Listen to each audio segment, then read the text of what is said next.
আসসালামু আলাইকুম। এসএসসি 2025 শিক্ষার্থী সকালে কেমন আছে? আশা করি খুবই ভালো আছে। তো আজকে যে বিষয়টি নিয়ে আলোচনা করবো সেটা হচ্ছে তোমরা যদি এবার এসএসসি 25 সালে পরীক্ষাতে তোমাদের জন্য এই ভিডিওটি খুবই গুরুত্বপূর্ণ, কারণ এখানে বিশেষ নির্দেশাবলী 14টা এখানে নির্দেশাবলী দিব। এই 14টা নির্দেশাবলী তোমরা অবশ্যই জানা দরকার, প্রত্যেকেই জানা দরকার যারা এবার 25 সালে পরীক্ষা দেবে। তোমাদের রুটিন প্রকাশিত হয়েছে, তোমরা রুটিন যদি না পাও অবশ্যই আমার চ্যানেলে দেওয়া আছে, তোমরা অবশ্যই ভিডিওটা দেখে আসবে। তাহলে এখানে 14টা নির্দেশাবলী দেওয়া আছে, চলো দেরি না করে শুরু করা যাক।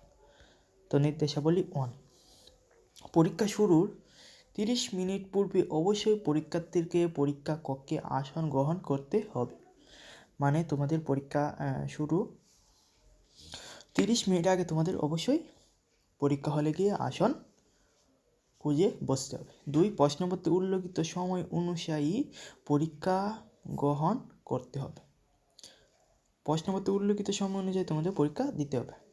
3, প্রথমে বহু নির্বাচনী এবং পরে সৃজনশীল ও রচনামূলক তত্ত্বীয় পরীক্ষা অনুষ্ঠিত হবে এবং উভয় পরীক্ষার মধ্যে কোনো বিরতি থাকবে না।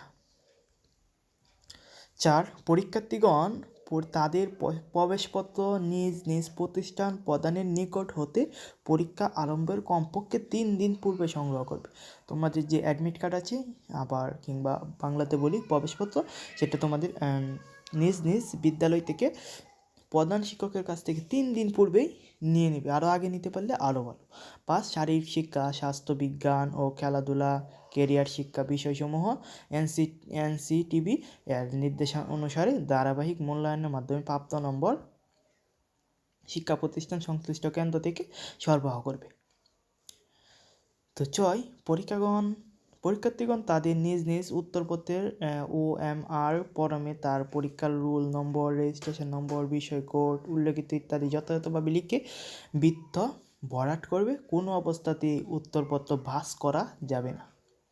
7, পরীক্ষার্থীকে সৃজনশীল, রচনামূলক, তত্ত্বীয়, বহু নির্বাচনী, ব্যবহারিক অংশে পৃথক পৃথকভাবে পাশ করতে হবে।